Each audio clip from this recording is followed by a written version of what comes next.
협치를 벌인 정청래, 그 정치가 대한민국을 병들게 한다. 정청래 신임 더불어민주당 대표의 입에서 나온 악수도 사람하고만 한다는 발언은 단순한 실언이 아니라 지금 대한민국 정치가 처한 현실을 단적으로 보여주는 저열한 한 문장이었습니다. 여당 대표라는 자리가 얼마나 막중한 위치인지, 그리고 국회를 구성하는 의미가 얼마나 중요한지를 망각한 채 오직 갈라치기와 정치전쟁만을 선포한 셈입니다. 악수를 거부한 정청래 대표는 단지 손을 거둔 것이 아니라 국민의힘을 지지한 수많은 국민의 손마저 뿌리친 것입니다. 그는 정치는 협치가 아니라 척결이라며 사실상 전쟁을 선포했습니다. 정청래 대표는 취임 직후부터 내란 세력 척결을 외쳤습니다. 그리고 국민의힘을 향해 10번, 100번 정당해산당해도 마땅하다고 말했습니다.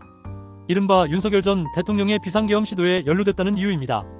아직 수사도 끝나지 않았고 법원의 판단도 없는 상황에서 제1야당을 내란당으로 규정하고 해산을 거론하는 발언은 표현의 자유와 정치적 다양성을 보장해야 할 헌법 정신에도 정면으로 위배되는 일입니다. 그가 언급한 통합진보당 해산 사례와 비교하는 것도 부적절하기 짝이 없습니다. 당시의 경우는 대법원 판결을 거쳐 해산이 결정된 헌정 사상 유례없는 사건이었으며 지금은 수사도 재판도 끝나지 않았습니다. 그런데도 제1야당을 법적으로 없애버리겠다는 건 그 자체로 독재적 발상입니다. 무엇보다 문제는 이 같은 정치적 언사가 단순한 선동에 그치지 않고 실제 입법 권한과 정치적 영향력을 통해 실현될 수 있는 자리에서 나왔다는 점입니다. 정청래 대표는 이미 헌법재판소법 개정안을 발의해 정부가 아닌 국회가 직접 위원정당 해산 심판을 청구할 수 있도록 하겠다고 밝혔습니다. 내 편이 아니면 존재 자체를 부정한다는 위험한 사고입니다. 상대의 존재를 지워버리려는 정치가 민주주의일 수는 없습니다. 이것은 더 이상 정당 정치가 아닙니다. 정당한 경쟁이 아니라 제거와 말살의 정치입니다. 그는 국민의힘뿐 아니라 개혁신당까지 철저히 패싱했습니다. 심지어 자신에게 축하 메시지를 전달한 송원석 원내대표에게도 단 한 번의 예방 방문조차 하지 않았습니다. 대신 정 대표는 조국혁신당, 진보당, 사회민주당, 기본소득당 등 극단적으로 진보적인 정당들과의 만남만 가졌습니다. 그 자리를 통해 내란 종식과 민주정부의 성공을 외쳤고 그들과 함께 3대 개혁검찰, 언론, 사법을 반드시 해내겠다고 다짐했습니다. 즉, 우리는 착한 개혁 세력이고 너희는 척결 대상의 악이라는 프레임을 정치의 중심에 세운 것입니다. 그러나 되묻지 않을 수 없습니다. 과연 그들이 말하는 민주정부의 성공이란 무엇입니까? 내 편을 위한 성공입니까? 아니면 대한민국 전체 국민을 위한 성공입니까? 검찰개혁, 언론개혁, 사법개혁이라는 이름 아래 실제로 벌어진 것은 이재명 방탄과 조국 사면 여론전이었습니다. 도대체 누구를 위한 개혁입니까? 정청래 대표가 대표로 선출된 그 정당은 수년간 민영배 의원의 위장탈당, 김남국 의원의 코인 논란, 윤미향 의원의 정의연 사태 등 셀 수 없이 많은 내로남불의 역사 위에 서 있습니다. 그들은 국민의힘을 내란 세력이라고 손가락질하면서도 자신들의 도덕적 타락과 권력형 비리에 대해서는 철저히 침묵하거나 방어에만 급급해왔습니다.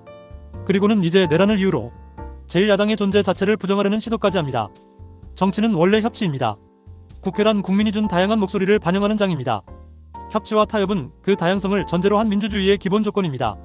그런데 지금 대한민국 국회는 적군과의 전쟁터로 전락하고 있습니다. 오직 강성 지지층만 바라보고 그들의 박수에 취해 극단적인 언행을 일삼는 정치인이 여당의 얼굴이 되었습니다. 이 상황을 두고 대한민국 정치가 정상이라고 할 수 있겠습니까? 정청래 대표는 국민의힘을 향해 악수도 사람하고만 한다고 말했습니다. 이 발언은 정치인으로서 넘지 말아야 할 선을 넘은 저급한 언사입니다.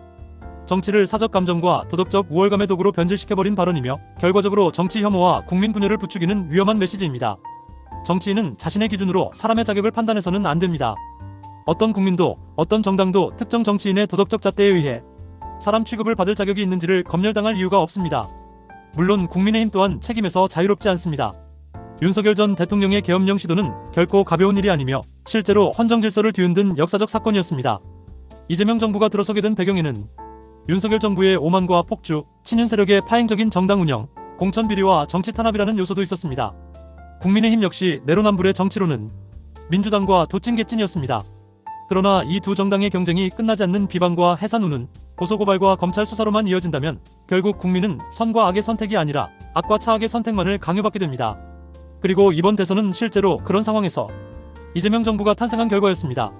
더 나쁜 쪽을 막기 위한 선택, 그 정도였습니다. 이것이 진정한 민주주의입니까? 윤석열이 저지른 무리한 계엄 시도와 헌정질서 파괴, 이재명이 이끈 무리한 입법 독주와 정치보복의 프레임 전쟁. 이 두 정치 세력은 서로를 악이라 규정하며 국민 앞에 자신을 선인 것처럼 포장하지만 실상은 똑같이 썩어버린 권력의 양면일 뿐입니다. 정청래 대표가 국민의힘을 악이라 단죄할 자격은 없습니다. 똑같은 내로남불을 반복해온 민주당 역시 자격이 없습니다. 지금 필요한 것은 정당 해산이 아니라 정치 개혁입니다. 지금 필요한 것은 손절이 아니라 손잡음입니다. 지금 필요한 것은 갈라치기가 아니라 연대입니다. 지금 필요한 것은 협박이 아니라 협치입니다. 정청래 대표에게 묻습니다. 당신이 말하는 민주주의는 정말 민주적인가요? 당신이 말하는 정의는 누구를 위한 정의인가요? 당신이 말하는 개혁은 정말 국민이 원하는 개혁인가요? 당신이 내뱉은 그 한마디, 악수도 사람하고만 한다는 발언은 수많은 국민의 손을 놓아버린 말입니다. 당신이 외치는 내란 척결이라는 말은 국민의힘을 지지하는 사람들을 잠재적 공범으로 규정하는 정치적 폭력입니다. 정치는 전쟁이 아닙니다. 정치는 상대를 쓰러뜨리는 일이 아닙니다.